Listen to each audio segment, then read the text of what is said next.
Brian, welcome back to the Resilience Lab. And we just finished with very engaging roundtable that I think we could have continued for quite a bit. But my interest now is learning about Arena Labs and where the seed was planted.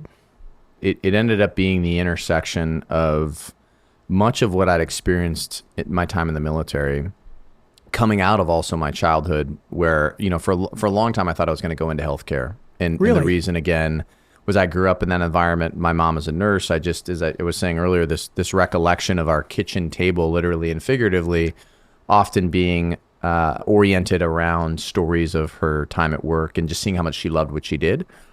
And, you know, I ventured instead into the world of national security and defense, and initially was a civilian in that world. So after 9/11 was working more in a suit and a tie in that space, and then joined the military later. So by the time I joined the military in the 2009 era, that, you know, you think about, there were 2 wars going on, and the community I was in, the special operations community, was seeing the toll that a really high operational tempo was taking on the force, on these soldiers and special operators who were being deployed regularly. As a result, there was a massive investment made in what we would call human factors or human performance.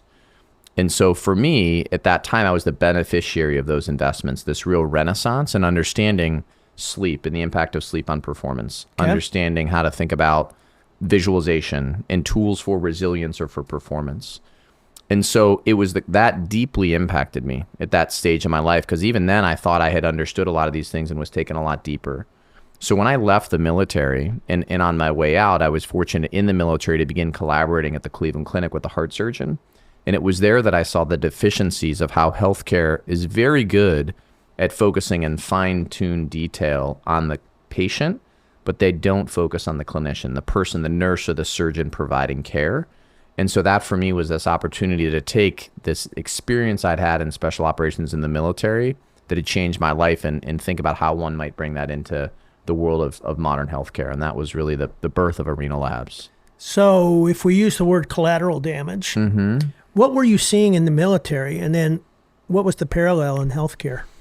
So, you know, there's a, in one of the things that was interesting, again, the sort of moment in time where I was moving through my early training and then my early time in the military, there was a gentleman named Kirk Parsley who had actually been a SEAL, and then he'd gone back to medical school and became a doctor. And so when I was in training, Kirk was starting to look at the role, or I should say the toll, that operational tempo was taking on individual special operators. So operational tempo, if you think about in the context of the military, that's deploying maybe to Iraq and then back. So people might go deploy for 6 months, and then they come home and they have to go through a training cycle to get ready for the next deployment, and then they're deploying again. And due to, you know, think about that moment in time, roughly 2010, very high operational tempo, meaning 2 wars going on that were heavily predicated on special operations forces.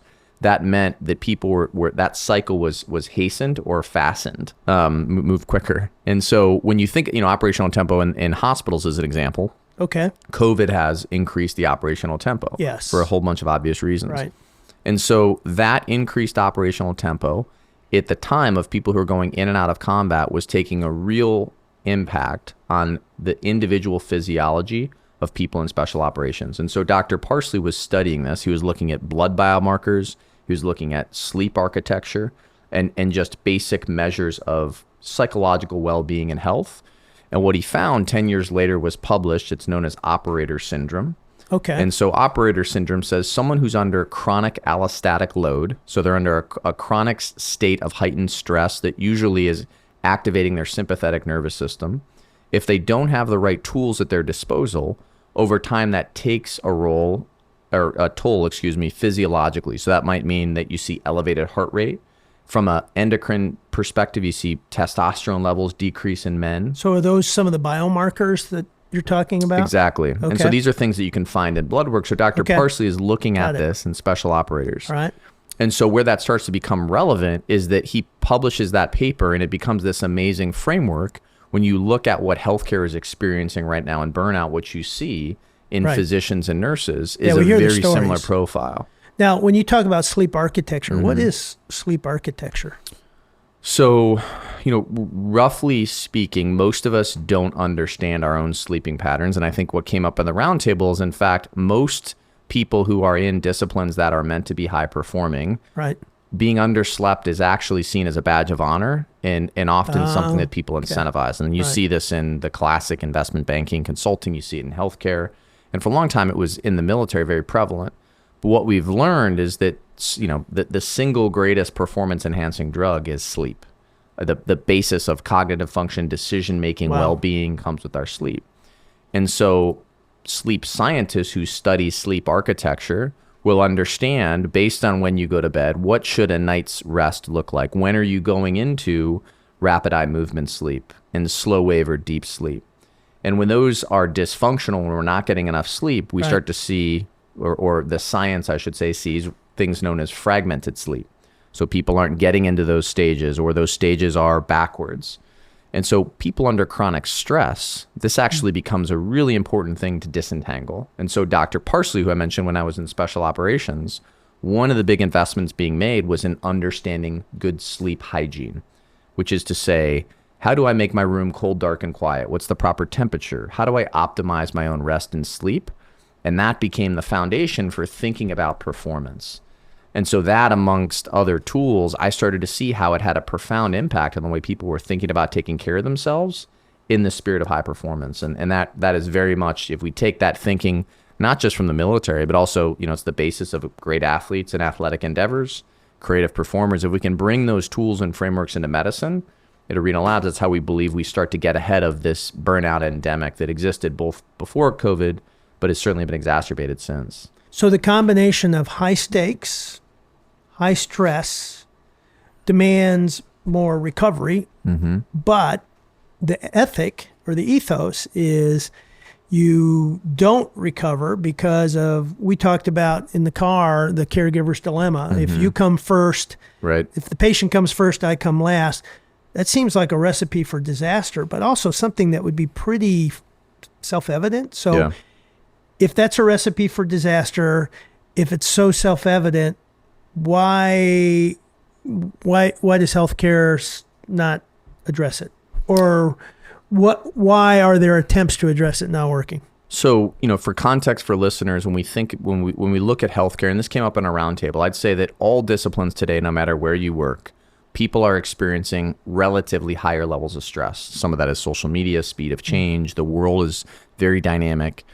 But when we talk about high consequence, high risk professions, where our very job is to take care of people or serve in an environment where our own health or someone else's health is at risk, there is by nature a subtle pressure that takes a toll on our nervous system. And so having the tools to navigate that is very important. Healthcare actually, so when we talk about, to your term, the caregiver's dilemma, at Arena Labs, we talk about this term, the service archetype, which again, someone in, teachers, healthcare, military, people who are serving society or first responders. Right. And generally speaking, service archetypes are very mission driven, who want to take care of others by virtue of their job. The problem is if the institutions they're in and the leaders around them don't give them the tools and frameworks to take care of themselves or to slow down and rest when they need to, they will give of themselves until there's nothing left to give. For a long time in healthcare, and I think this is very similar to what we've seen in other verticals, the way the institutions were set up 50 years ago, it was viable for people to lead a little bit more of a balanced life. But when you overlay technology and demographic changes in society and infrastructure changes in how hospitals are managed and run, what that's led to is even more pressure on the individual nurse and surgeon or physician. And healthcare, it's a problem that they're trying to solve. It's not to say people don't take it seriously, but most of the time that solution is focused on the macroeconomics of running the hospital or figuring out how to change the efficiencies. And our belief is very much like I saw in the military. If we focus on the individual clinician, the individual military soldier, and give them tools and understanding of how to take care of themselves, that's how we start to change culture at scale. Okay. And so doctors are kind of the leaders. Where in the healthcare system is the greatest level of burnout or stress? I think doctors, nurses. it really, what data will show and what we've seen is it's highly variant. What I mean by that is stress is relative and has a different definition at different stages of one's career and positionally. Okay. So a young nurse or a young resident, someone who's training to be a physician, they likely are more stressed by operational tempo. What's demanded of them, they're trying to learn very unique technical skills in a high-paced, stressful environment. And so them learning to manage their own physiology, how to breathe, how to relax, is actually really important to manage stress. Someone who's a seasoned maybe surgeon or who's been a nurse for 30 years, it's not to say they have learned to manage that stress, but they may feel more stress in the administrative demands of either managing people, right, or when they're, we hear often from nurse managers, when my people are stressed, I'm stressed. A lot of, one of the massive problems or challenges of modern healthcare is electronic medical records. They're very daunting bureaucratically. And so people feel like they're taken away from their core duty of serving. I think you brought this up earlier which is taking away people's ability to do their mission. Right. That leads over time, this sort of death by a thousand cuts. The thing I came to do, I can't do. Yeah. So they got into the business, or they got into healthcare to help people. And then so much of their time is siphoned off in administration, covering your tail, so to speak, all the bureaucracy. It's similar to what teachers are going through too. So the parallels of what you're working on in healthcare. Now, it takes a shift in leadership, kind of a mindset. 100%. And so under the conditions, maybe the pandemic has exposed it a little bit more, but how does leadership have to evolve to be able to embrace this? It's one of the things we see the most is that not every institution is willing to think differently. And in this case, thinking differently means saying, if, as an example, my hospital is truly focused on world-class patient care, if I really logically think about that, to provide world-class patient care, that means my nurses and physicians need to be at their best, which means they need to understand, by virtue of working in a high-pressure environment, how to manage pressure and how to regenerate from a chronically stressed or an acute event in order to show up at their best again in a future state. That means we have to train people in the basic tools of managing physiology. And this is where Whoop comes in and other wearable devices to understand sleep architecture and rest and recovery. That is actually shifting resources for most hospitals into investing in the individual, because most investments in training for physicians and nurses are in technical skill acquisition. What I mean by that is if I'm a nurse, how do I get better maybe at starting an IV? That's a basic example. Or if I'm a surgeon, there's more sophisticated technology I'm using in the OR. Most of my time spent training is in technical skill acquisition. The reality is world-class patient care, beyond a certain point of technical skill, is about how well I can manage pressure and stress in the chronic longitudinal demand of a career. Okay. So many parallels just to work in general, but the stakes are different in healthcare. And in the research we did on education, what we came to the conclusion is a stressed out teacher creates a disengaged student. Yep. So stress is kind of the master villain, right? Right. Stress is kind of this. So you went from a boutique consulting firm into a technology firm. Correct. Talk about the pivot and why that opens up a whole new avenue and opportunity to scale this. One of the things when we talk about, as you well know, we talk about behavior change, there's a friend of mine often uses the term a sunburn. So we can go in and do a workshop. I can teach you a breathing workshop as an example, how to use the breath to relax. And that's going to probably impact you. You're going to be excited for a few hours, maybe a few days. But if I can't come back and regularly bring you to that skill and help you train it and make it a habit and a ritual, it becomes really hard to institute behavior change, particularly in a complex, dynamic world. Think about the classroom. Think about a hospital. Yep. And so when we are a boutique consultancy, our biggest challenge that I think is unequivocally what makes healthcare very unique is healthcare, more so than any vertical in American society or other profession, is very dynamic. What I mean by that is if you work in a hospital, whether you're in an emergency room, in an ICU, or you work in the operating room, everything is subject to change, meaning the operating room schedule might change. There might be a trauma that changes the disposition of where people are working. So if we have a scheduled workshop at 3 p.m. on Tuesday, it's not uncommon for people not to show up because the schedule's changed. And so when we were a boutique consultancy, we were getting a lot of positive response and people loved what they were learning, but we couldn't get in front of them. They called it the herding cats problem. Okay. And if we were going to... I know what that's like. So if we were going to impact healthcare at scale, I'm not a fan of the sort of Silicon Valley scale. I recognize that's necessary for any business. Yeah. But if we start with scale, we often dilute the experience of changing one person's life. And so we needed to figure out as a consultancy, when we were in that boutique version, what are the tools that really help a young nurse or physician? Wow. Now, how do we build them into a platform that fits into the realities of their day? So when their schedule changes, all we ask for is 5 minutes. And let's teach you the insights, the tools, and the frameworks that people who are in military special operations or fighter pilots or Cirque du Soleil acrobats or Olympic athletes use to manage stress and pressure. That allows us over the course, in our case of our foundations program, 12 weeks to touch you daily and to teach you these skills in a way that feels not only more accessible for the realities of your life, but helps you longitudinally stay committed to behavior change.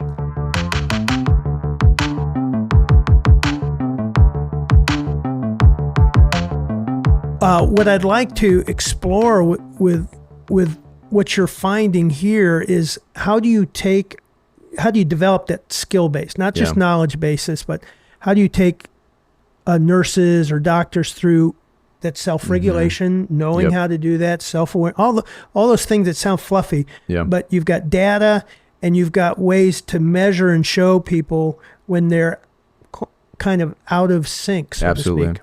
So the first component, because I think I said this earlier, but people who work in medicine are inherently, by training, definitionally, they're scientists. And so they want to see good data. Okay. And while many are open to any modality that if it's going to help them, ultimately, for us to have credibility at scale in healthcare, we have to be anchored in scientifically rigorous disciplines and proven tools.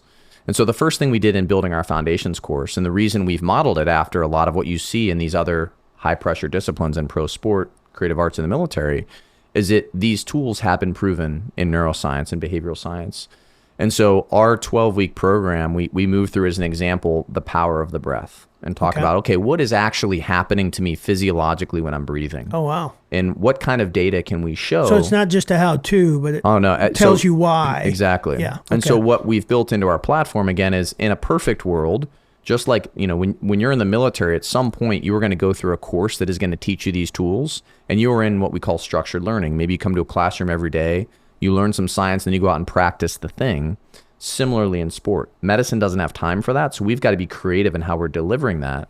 What we do is everything is contextualized first and foremost in the science. It doesn't have to be deep, but here's the data. As an example, back to breathing, Dr. Andrew Huberman, who's one of our science advisors out of Stanford, his laboratory's done a lot of work in looking at something called the physiological sigh, which is 2 inhales through the nose. So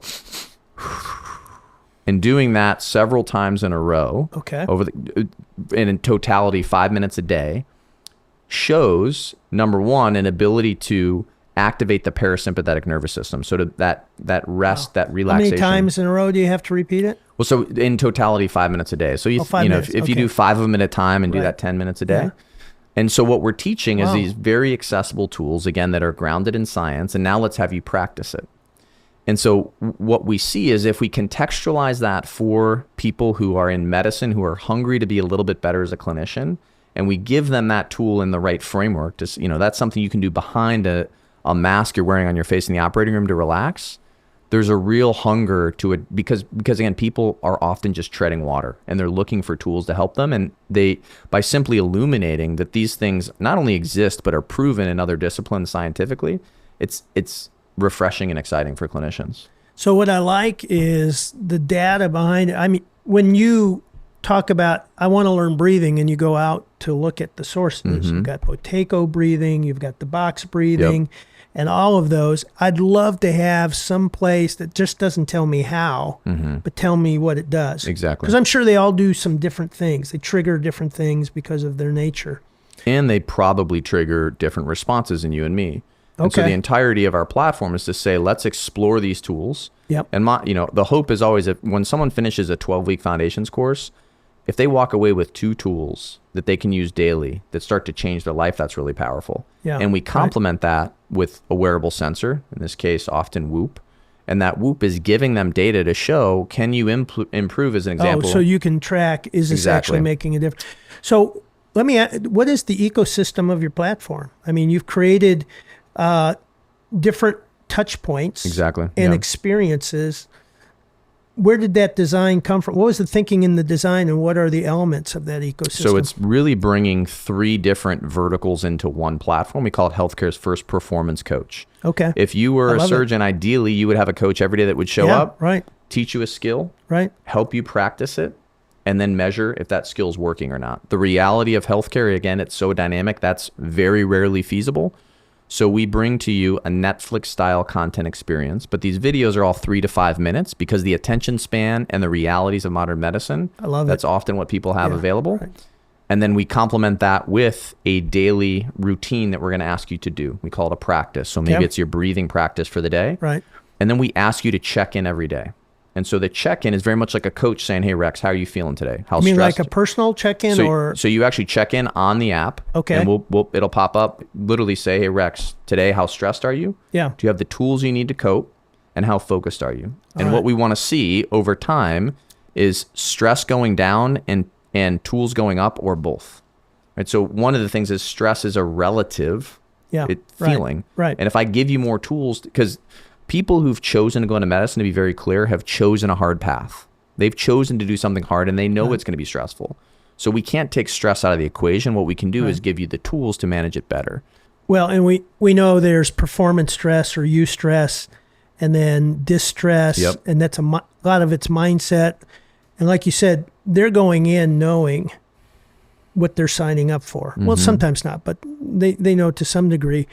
And so it sounds like giving them the tools, and now you're capturing all this data. What's the data telling you? What are you learning about the current state or condition of where people are at? And where is the biggest point of improvement? Yeah, great question. And back to your ecosystem question. So we have this content, we have the coaching, and then the data is arguably the most important point. Yeah, and the wearables, I would say. And that comes from the wearable. Yeah, right. Yep. Okay. And so what we're doing is we're ingesting Whoop's API into our platform, so we can look at how much you slept, what your heart rate is, what your heart rate variability, and what we end up seeing that I think is number one for each individual. What I get most excited about is this notion of self-awareness. As soon as you said this earlier, as soon as you started paying attention to these things, right. There's something called the Hawthorne effect when we're being, we change our behavior when we're being studied or watched. And that in this case is a good thing. People are paying more attention to rest, alcohol consumption. And I don't want to disappoint my Whoop. Exactly. And when you're doing very high stakes work for other people, in this case in medicine, it matters. So the data on one hand individually has a lot of different impacts. One of the biggest ones is understanding what we hear a lot in hospitals is the impacts of light on sleep. Hospitals are very bright environments. Yes, they are. And what we're increasingly understanding about light and circadian rhythm is it has a real impact on how well we can sleep and when we go to sleep. So learning to manage light in a very simple way is profound. The other one is this idea of deactivating. So most people, all of us, I think in general in today's world, move through the world in a tighter disposition. We're a little bit stressed, more stressed, I should say. We breathe more in our chests, and we don't take that deep relaxation or deactivation breath. So the notion of giving someone a basic tool throughout the day that when they're cued, they can remember to take some deeper breaths and breathe. And that can sound very almost granola or woo-woo to some people in medicine. But when you look at the data, it is deactivating. It's putting you in a parasympathetic state, which is making you a better decision maker, a clearer thinker, and ultimately a better caregiver. Well, when I first talked to Kristen and she was really studying mindful breathing, what she shared with me is that cortisol or stress is cumulative, and that it's okay to deactivate right before bed, but that just gets you to sleep. But that cortisol comes up, and there's kind of a 2 a.m., 3 a.m. liver purge of all that stuff where your body temperature raises and it wakes you up. And so that just pausing to do a little bit of deactivation through the day, I've experienced, because I used to just drive hard, go to bed. Drive hard, go to bed. And hope the body works it out. And not realize all that. Less sleep, So what kinds of results, I'm sure as the data comes in, you're also going to start tying it to hospital performance outcomes, Exactly. patient outcomes, lowered cost, retention, all of that. Are you starting to see some early signs that it's changing people's lives? It absolutely. And I will say the thing I'm always proudest of are the testimonials we get back from nurses and physicians who are on our platform saying, I mean, literally, you changed my life. And these are not often profound tools. What we're doing has been proven in other places, it's never brought to medicine. And so it's just the simple introduction and showing people how to adapt it for medicine. It blows my mind Yeah. that the healthcare profession may be one of the least healthiest places to work. Yeah, and I think a lot of people feel that, and that's also why right now there's, when you look at the data, it's 2 in 5 nurses, 1 in 5 physicians plans to leave the field altogether in the next 2 years. Now, a lot of that, of course, is due to COVID, but it is made, crises always elevate what's already been there. And so, back to your question, I think what we're seeing in the data, I would love for us to tie to patient outcomes. That's where we want to go, to say, look, if you're learning what we know, someone who's chronically underslept, as an example, as a clinician, has a 90% elevated likelihood of making a medical error, right? So the data it's clear, and we already know if you're not well slept and rested, you're going to be more prone to mistakes. The challenge we have is we are creating an entire data set to bridge or to illuminate clinicians in order to tie into these other hospitally, the sort of highly regulated marketplace of oversight around outcomes. And what I mean by that is the first, I would say to hospitals, the first thing we're going to do is give you data you always wish you had but never did. Meaning, if Rex is a physician in our hospital, I have zero insight into what are your sleeping patterns, et cetera. Now, we are actually anonymizing your individual data set because we don't want hospitals to see it. Right. But when we get you and the rest of your team on our platform, when you are de-identified and anonymized, we can aggregate that data and start to show hospitals what day of the week are people the least well slept, what day of the week might a particular vertical cardiac surgery report the most stress. And it's not going to solve all of your problems, it's going to point you to where there's trends and opportunities. Right. And then as a partner, what we do is come in and help those hospitals make decisions around managing teams from a performance perspective. And what I learned, I think it was during lunch, is don't get surgery on Fridays. No, that's highly variant. We were talking about a specific example, but you're right. I mean, it's when you start to put data against these things, it's a bit ludicrous this data doesn't exist, right? Because we have all sorts of data on what's happening in the OR, the patient, but the person or the people doing that procedure, if they are in a state that is physiologically declined or uniquely stressed, it would make sense to want to understand that. Sure. And so we do see those trends, particularly in certain specialties. So orthopedic surgeons versus brain surgeons is an example. Well, my recovery scores are lower Thursdays and Fridays typically. Mm-hmm. So I get it. Yeah. So, I'm going to make sure that whatever I schedule is going to be on a Monday. Somewhere between 9 and 11 in the morning when they've woke. Nice and fresh. Yep. Yeah, nice and fresh, somewhere around that. So a couple things to wrap up with. One is that, the world is so crazy right now and fragmented and uncertain, and we just went through a pandemic, and we've got prospects of recession and crazy elections and global conflict. And so how do you flourish in the midst of chaos? Yeah, I think this one of the reasons I come back to this in our work at Arena is giving people the tools. I always talk about this idea of a hierarchy of health. How do I think about a way to structure life so that, because the reality is it's likely to get less stressful or less dynamic. And so if we accept the fact that the world is going to continue to be unpredictable, the most important thing we can do is invest in to influencing our own state. And what I mean by that is, how reactive are we to the world around us? And the more that we can feel, no matter what happens, of course, we're all going to in some way be affected. And so for me, I always start with this idea of introspection. What is your process for introspection? And it's one of the things we teach at Arena Labs, this idea of self-awareness. And this gets into why I do think that wearable devices are so profound, because they help give insights into how we're living. And then the next stage of that is, how do we plan? What is your planning process? And that sounds a little crazy, but what I mean is that most of us are moving through the world without intention. And because the world is so dynamic and unpredictable, our schedules get blown up or crises pull us in one direction.